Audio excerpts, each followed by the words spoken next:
ജോലിഭാരം മൂലം ഈ യുവതി മരിച്ച സംഭവത്തിൽ അന്വേഷണം ഉണ്ടാകുമെന്ന് ഇപ്പോൾ കേന്ദ്ര തൊഴിൽ വകുപ്പ് സഹമന്ത്രി ശോഭ കരന്തലജെ.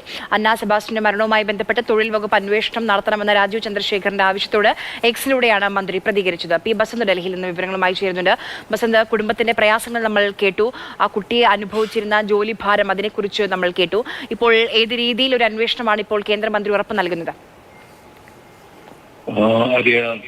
മുൻ മന്ത്രി രാജീവ് ചന്ദ്രശേഖറാണ് ഈ വിഷയം തൊഴിൽ സഹമന്ത്രി ശോഭ കരന്തലജയുടെ ശ്രദ്ധയിൽപ്പെടുത്തിയത്. ഇതിനെ തുടർന്നിട്ടാണ് അന്വേഷണം ഉണ്ടാകുമെന്ന് കേന്ദ്രമന്ത്രി ഇപ്പോൾ വ്യക്തമാക്കിയിരിക്കുന്നത്.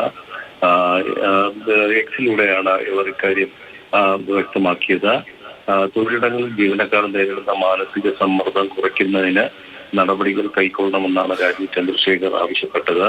ഇതിനെ തുടർന്ന് തൊട്ടു പിന്നാലെയാണ് മന്ത്രി എക്സിലൂടെ ഈ വിഷയം അവതരിപ്പിക്കുകയും ഇതിൽ ഉറപ്പായിട്ടും അന്വേഷണം ഉണ്ടാകുമെന്നും അതോടൊപ്പം തന്നെ സുരക്ഷിതമായ തൊഴിൽ സാഹചര്യങ്ങൾ ഉറപ്പാക്കുമെന്നും വ്യക്തമാക്കിയിട്ടുള്ളത്. ശരി.